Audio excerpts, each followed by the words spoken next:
গ্রামে যেতে গেলে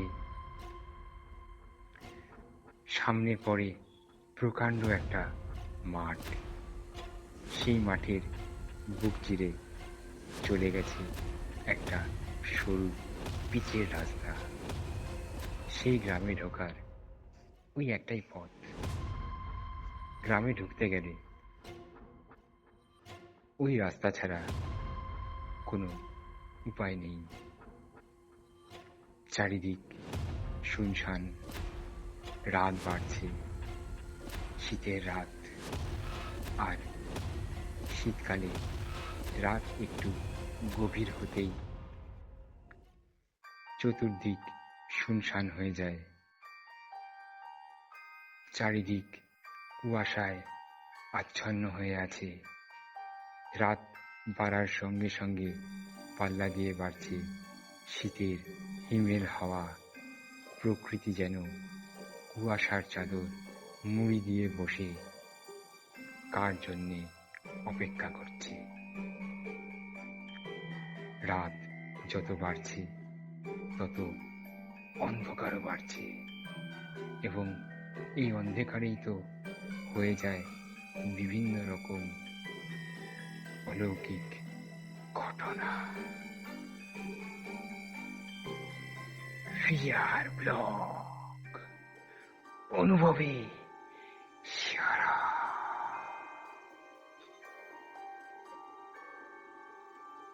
বাড়ির পোষ্য অ্যালসেশিয়ান অনেক বছর ধরে সেই বাড়িতে রয়েছে। এই অ্যালসেশিয়ানটা বাড়ির ছোট মেয়ের খুব প্রিয় কুকুর ছিল। বাড়ির ছোট মেয়ে যখনই কুকুরের নাম ধরে ডাকত, কুকুরটা সেই মেয়ের গায়ে ঝাঁপ দিয়ে পড়ত আর ওকে ছেড়ে আসতে চাইতো না।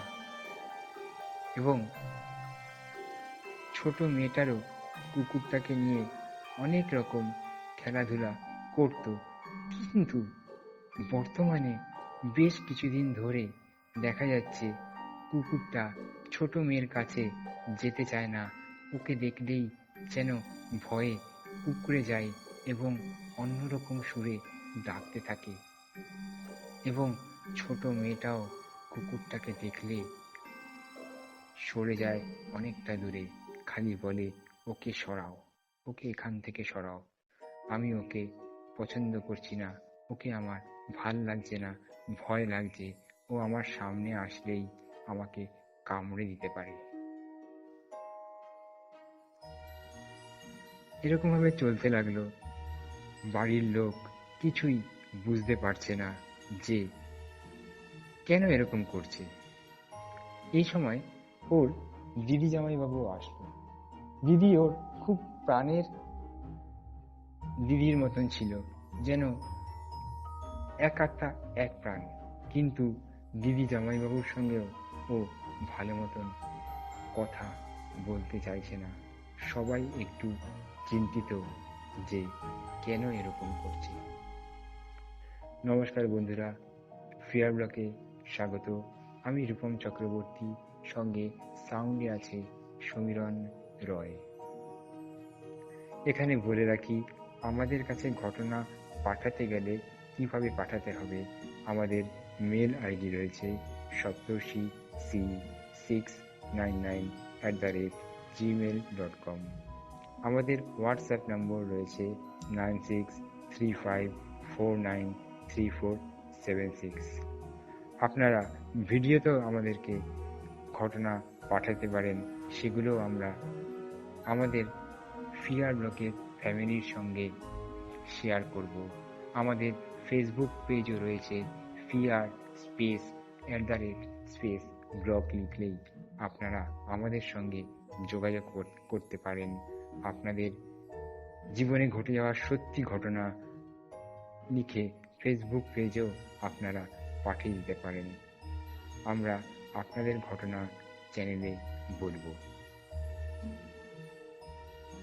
তো চলে আসি ঘটনায়। আমাকে যে ঘটনাটা লিখে পাঠিয়েছে উনি একজন তান্ত্রিক, এবং সঙ্গে উনি হস্তরেখাও বিচার করেন। অনেক ছোটবেলা থেকেই উনি তন্ত্র সাধনা নিয়ে সাধনা করেছেন এবং সঙ্গে অ্যাস্ট্রোলজি নিয়েও সাধনার মতন উনি করেছেন। উনি অনেককে অনেক কিছু বলেন এবং সেই কথা খেটেও যায়। উনি আমাদেরকে ঘটনা লিখে পাঠিয়ে বলেছেন, দাদা, যে আমার এই ঘটনা যদি তোমরা সিলেক্ট করো তাহলে এই ঘটনাটা দিও, এটা একটা সত্যি ঘটনা। যদি এই ঘটনাটা সিলেক্ট হয়, যদি তোমাদের ভালো লাগে, তাহলে তোমরা আমাকে জানাবে। আমি আরো ঘটনা আমার সঙ্গে আছে ভৌতিক, আমি সেই ঘটনাও দেব। উনি ওনার নামটা বলতে না করেছেন, তাই জন্য আমি ওনার নামটা এখানে বলছি না। এবং যে গ্রামের ঘটনা, সেই গ্রামের নামটাও বলতে না করেছেন। শুধু এইটুকুনি বলে রাখি, এটা একটা বসিরহাট সাইডের গ্রাম। সেই গ্রামে এই তান্ত্রিক যে লোক, এনার মাসির বাড়ি ছিল। প্রত্যেক বছর এই তান্ত্রিক 25 ডিসেম্বর থেকে 1 জানুয়ারি এই কটা দিন মাসির বাড়িতে কাটাতো।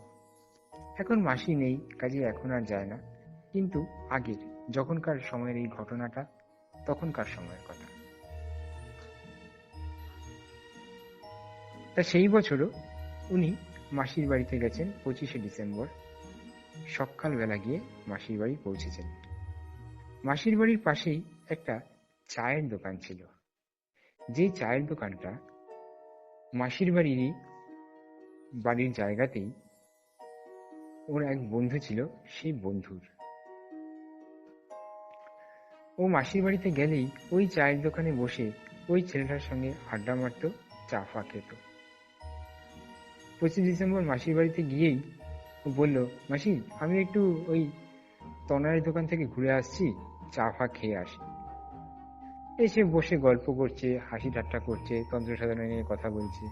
হঠাৎ করে দেখছে চায়ের দোকানের অপোজিট একটা বাড়ির থেকে একটা মেয়ে গেট খুলে বেরোনোর পরে দেখছে মেয়েটা কেমন ভাবে যেন হাঁটছে।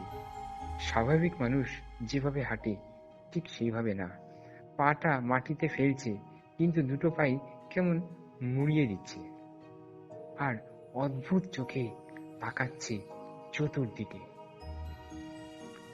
তখন ওই তান্ত্রিক ওর বন্ধুকে বলল, চা যে দোকান যার তাকে বলল, দেখ দেখ ওই মেয়েটা কিরকম ভাবে হাঁটছে, এরকম ভাবে কোনো মানুষ হাঁটে?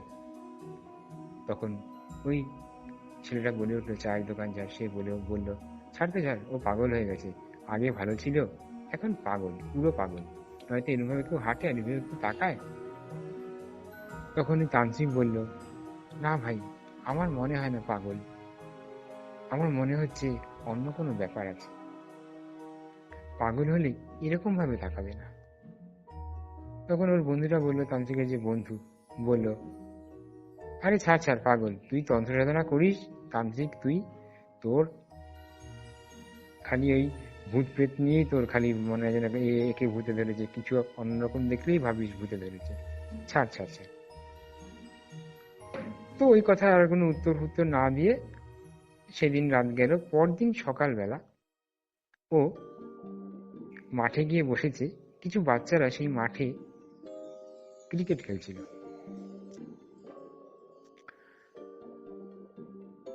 দুপুর হয়ে এসছে, এই 12টা সাড়ে 12টা বাজে। হঠাৎ করে দেখছে ওর যে চায়ের দোকানের যে বন্ধুটা, ওই বন্ধুটা দৌড়াতে দৌড়াতে ওর সামনে এসে হাঁপাচ্ছে। তখন ও বললো, কিরে হাঁপাচ্ছিস কেন? তান্ত্রিক জিজ্ঞেস করলো, কিরে হাঁপাচ্ছিস কেন তুই? তখন বললো, আরে একটা খুব বড় বিপদ হয়ে গেছে, তুই তো তান্ত্রিক ভাই, তুই আমার সঙ্গে একটু চল। তখন বলছে, কোথায় যাবো? বলে, চল না তুই আমার সঙ্গে। ঠিক আছে চল। এবার ওকে নিয়ে ওই বন্ধুটা চলে গেল সেই মেয়েটার বাড়িতে। যাওয়ার পরে ওর মা বাবাকে বলছে ওই বন্ধুটা, কাকু, আমি আমার বন্ধুকে নিয়ে এসেছি, ও তন্ত্র সাধনা করে, ও তান্ত্রিক, ও বলতে পারবে যে আপনার মেয়ের কি হয়েছে। তখন ওর বাবা বলছে, তুমি তান্ত্রিক, তন্ত্র সাধনা করো? বলছে যে হ্যাঁ। বলে, তান্ত্রিক হলে তো আমি জানি, ওর বাবা বলছে, তান্ত্রিক হলে আমি তো জানি যে গলায় রুদ্রাক্ষের মালা থাকে, তোমার গলায় নেই কেন? তখন ও বলছে, তান্ত্রিক বলছে, আমি তন্ত্র সাধনা করি কাকু, আমি তান্ত্রিক বলতে পারি, কিন্তু রুদ্রাক্ষর মালা পরে সবাইকে জানানোর কি আছে যে আমি তান্ত্রিক? আমি নর্মাল থাকি, আমার ভেতরে যেটা আছে সেটা তো আছেই। তখন ওর বাবা ওকে বলল, দেখো আমার মেয়ে বেশ কিছুদিন ধরে, প্রায় বছর ঘুরতে যায়, বেশ কিছুদিন ধরে এরকম আচরণ করছে। ও এমনি সময় ঘুমিয়ে থাকে, আবার কোনো কোনো সময় যখন জেগে থাকে ততক্ষণই ঘরের মধ্যে তাণ্ডব চালায়, হাতের সামনে যা পায় ভেঙে চুরমার করে ফেলে। আর আমরা যদি কিছু বলতে চাই, এমন চোখ করে তাকায় যে আমাদের পায়ের তলায় মাটি সরে যায়। এমন ভয়াল চোখ মানুষের হয় বলে আমি তো জানি না। তখন ওই তান্ত্রিক বলল, আপনি এক্সাক্ট করে বলুন তো যে কত দিন ধরে এটা হচ্ছে, কত মাস ধরে? বলছে, কম করে 1 বছর হবে। বলছে, 1 বছর হবে এভাবে না বলে আপনি বলুন, এক্সাক্ট টাইমটা বলুন। তখন বলছে, এক্সাক্ট টাইম এই ধরো ধরো 5 মাস, 5.5 মাসের মতন হবে। বলছে, এতদিন ধরে এরকম করছে? বলছে হ্যাঁ। তখন তান্ত্রিক কিছুক্ষণ চুপ করে থেকে বলছে, ঠিক আছে, আমি দেখছি কি করা যায়। এবার ওর ঘরের সামনে গেল, ওর ঘরের যে দরজাটা ছিল সেই দরজাটা দেখছে ভেতর থেকে বন্ধ, এবং ঘরের মধ্যে ও যে তাণ্ডব করছে সেটা বোঝা যাচ্ছে। মেয়েটা কি করে বুঝলো কেউ বুঝতে পারলো না। হঠাৎ করে ফ্যাঁসে গলায় বলে উঠছে, কিরে, তোকে কে এনেছে? তুই এখান থেকে চলে যা, তুই এখানে এসেছিস কেন? তখন তান্ত্রিক বলল, আমি তো তোর বাড়িতে থাকার জন্য আসিনি, আমি তো চলে যাবই, কিন্তু যাওয়ার আগে তোকে নিয়ে যাব। তুই এই বাড়িতে কেন এসেছিস? সেই কথার কোনো উত্তর আর পেল না। তান্ত্রিক ওই ঘরের সামনে থেকে সরে আসলো, দরজার সামনে থেকে এসে বলল, ঠিক আছে, আপনারা আজকে রাতটা একটু ওয়েট করুন, আমি কালকে সকালবেলা আসবো 10টার পরে, দেখি কি করা যায়। তান্ত্রিক বেরিয়ে আসবে এমন সময় ওর দিদি আর জামাইবাবু এসছে। দিদি জামাইবাবুকেও ওর মা খবর দিয়েছিল, তাই তারাও এসছে বোনের এই অবস্থা দেখতে। এতদিন কিছু বলেনি, এই 5-5.5 মাস ধরে ওর মা কিছুই বলেনি। রিসেন্টলি খবর দিয়েছে, তাই ওরা তাদের বোনকে দেখতে এসছে। তান্ত্রিকের সঙ্গে তারা কথা বললো, দেখুন আপনি যদি কিছু করতে পারেন তাহলে খুব ভালো হয়, কিন্তু এ তো ডাক্তার অনেক দেখানো হয়েছিল, কিন্তু ডাক্তারও কোনো আশার দিতে পারছে না, খালি বলছে মেন্টাল অ্যাসাইলামে দিয়ে আসুন। কিন্তু আমরা আমরা বুঝতে পারছি যে ও পাগল না, ওর অন্য কোনো রকম প্রবলেম হয়েছে কিছু। তখন তান্ত্রিক বলছে যে হ্যাঁ, অন্য কোনো রকম প্রবলেম হয়েছে, আমি দেখে দিচ্ছি, অসুবিধা হবে না। সেই রাত কাটলো, সকাল হলো, ঠিক 11টা নাগাদ তান্ত্রিক আবার গেল তাদের বাড়িতে। গিয়ে দেখছে ও ঘুমাচ্ছে। ওর বাবাকে জিজ্ঞেস করলো, কালকে রাতে কি কোনো প্রবলেম হয়েছিল? তখন ওর বাবা বলল, প্রবলেম আর রাত বলে তো কোনো কথা না, যখনই ঘুমের থেকে জাগে তখনই তো প্রবলেম ক্রিয়েট করে। আর মাছ মাংস ছাড়া কিচ্ছু খেতে চাইছে না, একমাত্র ওকে যখন খাবার দিতে যাই তখন নর্মাল থাকে, কিন্তু বাকি সময় ওকে যদি সামলাতে যাই এমন চোখ করে তাকায় আমাদের বুক হু হু করে ওঠে ভয়ে। সে কি বিভৎস চোখ!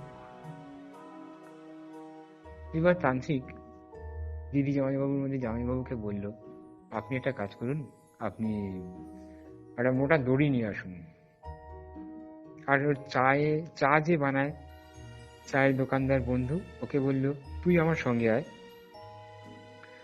আর জামাইবাবুকে বলল, জামাইবাবু আপনি আমার সঙ্গে আসুন, আর কেউ আসবেন না আমার সঙ্গে।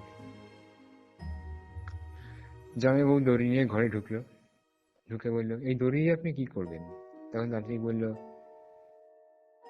দেখুন, আমি মন্ত্র পড়া স্টার্ট করলেই কিন্তু ও জেগে উঠবে, এখন ঘুমাচ্ছে, আমাদের হাতে বেশি সময় নেই, তাড়াতাড়ি করে দড়ি দিয়ে ওর হাত পাটা বাঁধুন, আর এমনভাবে বাঁধবেন যেন ও টের না পায়, এবং খুব শক্ত করে বাঁধবেন খাটের সাথে।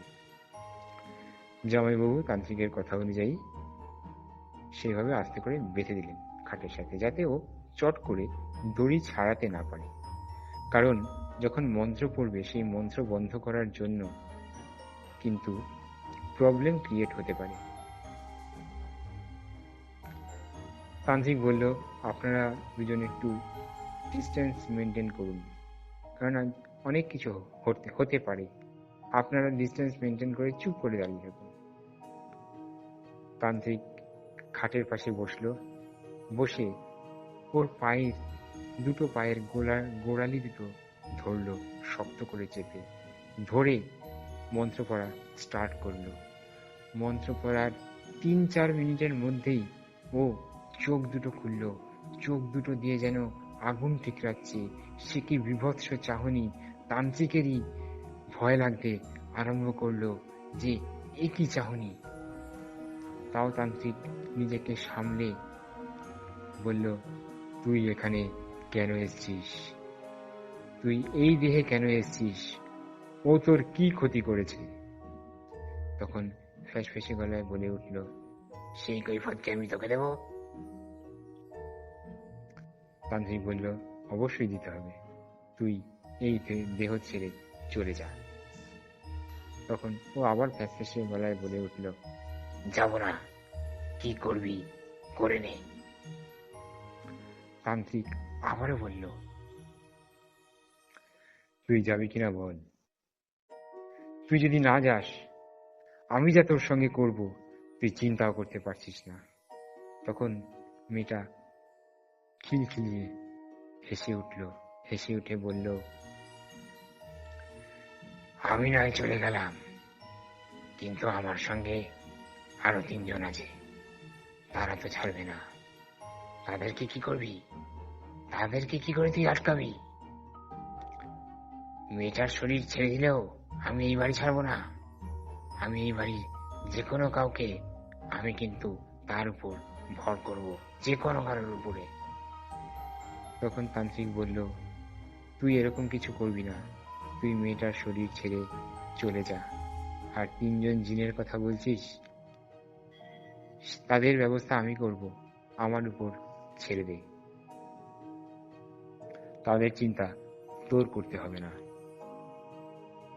তাও কিছুতেই ও বিভিন্ন রকম কথা বলছে, কোনো কোনো সময় মেয়েটার গলায় কথা বলছে, কোনো কোনো সময় মেয়েটার গলা দিয়ে 3 সুর বেরোচ্ছে। তান্ত্রিক লাস্টে যখন দেখছে যে এই জিনটা কিছুতেই এই দেহ ছেড়ে যেতে চাইছে না, তখন তান্ত্রিক লাস্ট একটা কথা বলল, দেখ, তুই যদি না যাস এখান থেকে, আমি কিন্তু তোকে বোতলবন্দি করব। তুই কিন্তু এই বোতলের থেকেও কোনোদিন বেরোতে পারবি না, এবং এই বোতল আমি নদীর জলে নিক্ষেপ করব, সারা জীবন জলের তলায় থেকে যাবি তুই। তখন জিনটা বলে উঠল, ঠিক আছে ঠিক আছে, আমি চলে যাব, কিন্তু আমাকে খেতে দিতে হবে আজকে রাতে। তখন তান্ত্রিক বলল, ঠিক আছে, তুই যা খেতে চাস সব তোকে দেওয়া হবে, তুই শুধু আগামীকাল ভোর 6টার থেকে 6:30টার মধ্যে এই বাড়ি ছেড়ে চলে যাবি। তখন জিনটা বলে উঠল, ঠিক আছে, আমি চলে যাব। তখন তান্ত্রিক বলল, তার প্রমাণ তুই যে যাবি? তখন জিনটা আবারও বলে উঠল, আমি তো বললাম চলে যাব, আবার কিসের প্রমাণ? বলছে প্রমাণ না দিলে আমি বুঝবো কি করে তুই চলে গেছিস এই বাড়ি ছেড়ে, সবাইকে ছেড়ে। তখন জিনটা বলল, ঠিক আছে, আমি যখন যাব তখন ওই যে মোটা আম গাছটা দেখছিস, ওই মোটা আম গাছের একটা ডাল ভেঙে আমি চলে যাব। বলল ঠিক আছে, আমি এখন গেলাম, তুই আর থাকবি না, তুই এই দেহ ছেড়ে চলে যাবি। রাত হলো, তখন রাত 11:30 বাজে। তান্ত্রিক ওই বাড়ি থেকে যাওয়ার সময় বলে গেছিল ওদেরকে যে দেখুন, আমি তো ওকে আশ্বস্ত করলাম খাবার দেবে বলে, ও যা চাইবে তাই, কিন্তু আজকে রাতে আপনারা ওকে কোনো কিচ্ছু খেতে দেবেন না, পুরো উপোস রাখবেন। যদি খেতে দেন তাহলে কিন্তু আমার হাতের বাইরেও বেরিয়ে যাবে এবং ও কিন্তু এখান থেকে যাবে না, লোভে পড়ে এখানেই থেকে যাবে সারা জীবন, এবং 2 দিন পরে আপনার মেয়েকেও সঙ্গে নিয়ে চলে যাবে, আপনার মেয়ে মারা যাবে। যদি মেয়েকে বাঁচাতে চান তাহলে আমার কথাটা একটু প্লিজ মেনে চলুন। তখন ওরা বলল ঠিক আছে। আরেকটা কথা বলে গেল, ফোন নাম্বার দিল, দিয়ে বলল যদি কোনো রকম প্রবলেম হয় আমাকে ফোন করবেন, আমি ব্যবস্থা করব রাত্রিবেলা। রাত তখন 11:30 বাজে। হঠাৎ করে ওই তান্ত্রিকের ফোন বেজে উঠল টিং টিং আওয়াজ করে। ওপাশ থেকে মেয়েটার জামাইবাবু বলছে, দাদা খুব প্রবলেম হচ্ছে, ও মাংস খেতে চাইছে, মাছ খেতে চাইছে। তখন তান্ত্রিক বলল, কিচ্ছু দেবেন না,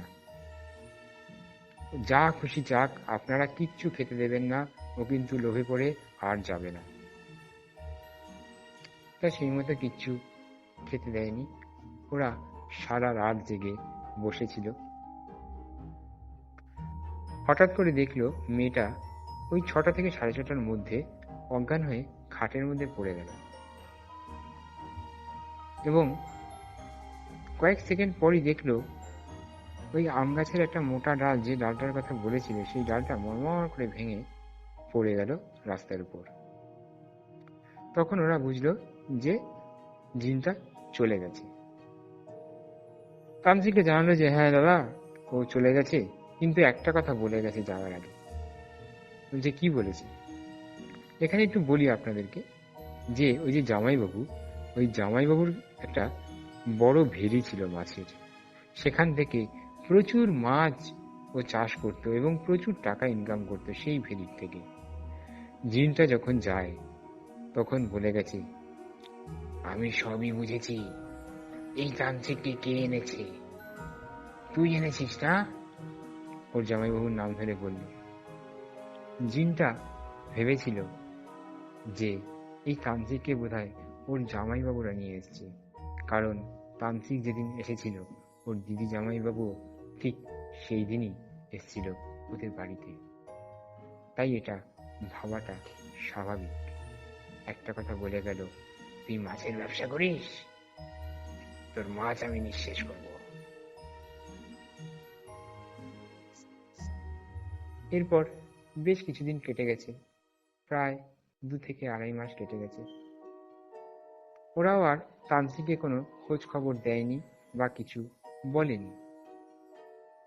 হঠাৎ করে একদিন তান্ত্রিক পুজোর ঘর থেকে উঠে ঘরে এসছে, সঙ্গে সঙ্গে ফোন বেজে উঠেছে। তান্ত্রিক ফোন ধরলো, ধরার পরেই একটা কান্নার আওয়াজ তান্ত্রিকের কানে ফোনের মধ্যে দিয়ে ভেসে আসলো, কেউ যেন, কোনো ভদ্রলোক যেন কাঁদছে। তখন তান্ত্রিক বলল, আপনি কে, কান্নাকাটি করছেন কেন?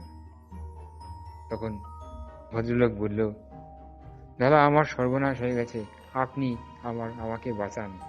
তখন তান্ত্রিক বলল, আপনি কে বলছেন? তখন পরিচয় দিল। তান্ত্রিক বুঝতে পারল যে মেয়েটার উপর ভূত ভর করেছিল সেই মেয়েটার জামাইবাবু। বলল, ও যা বলেছে, জিনটা যা বলেছে তাই করেছে। আমি গতকাল রাত 7:30 থেকে 8টা পর্যন্ত আমি ভেরিতে ছিলাম, তখন কিছু হয়নি। আজকে সকালে যখন ভেরিতে গেছি দেখছি ভেরিতে একটা মাছও নেই। আমি এখন কি করব? আমার তো সর্বনাশ হয়ে গেল। আমি ব্যাংকের থেকে লোন নিয়ে এত টাকার মাছের চারা ফেলেছিলাম, কিচ্ছু নেই। তখন তান্ত্রিক বলল, দেখুন, প্রেত বলুন আর জিন বলুন আর যাই বলুন, ওরা যেটা বলে ওরা সেটাই করে। আমার আপনার কথা শুনে যা মনে হচ্ছে, আপনি একটা কথা আমাকে বলুন, আপনার ভেরির পাশে কি কোনো বট গাছ আছে? বললো, হ্যাঁ হ্যাঁ দাদা, একটা বট গাছ আছে। বলছে, আপনি ফোনের ভিডিওটা অন করুন, ভিডিওটা অন করে আপনি বট গাছের গোড়ায় যান, দেখুন তো কোনো কিছু দেখতে পান কিনা।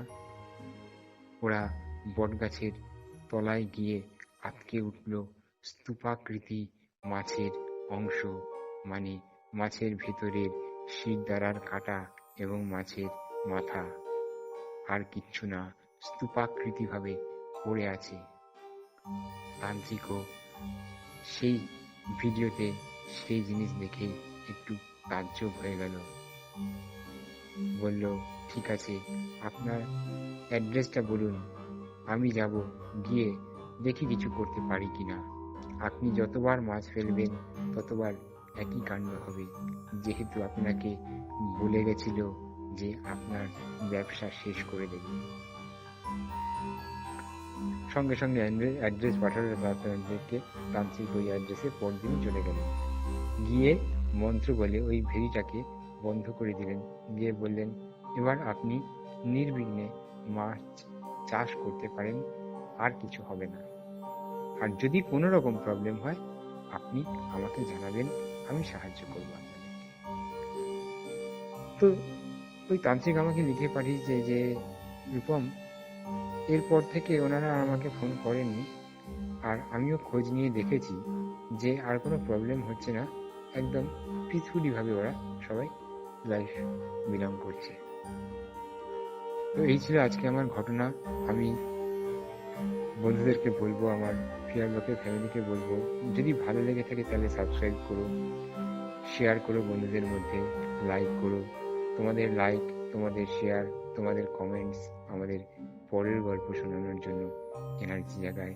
আজ এই পর্যন্ত, পরের সপ্তাহে আবার কথা হবে নতুন গল্প নিয়ে।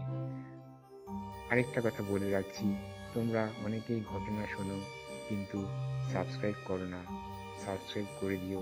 আরো সুন্দর সুন্দর ঘটনা নিয়ে তোমাদের কাছে আমি হাজির হব। আমি রূপম চক্রবর্তী। সাবস্ক্রাইব করে দিও প্লিজ, তারপরে কোনো ঘটনা তোমরা মিস করবে না। নমস্কার।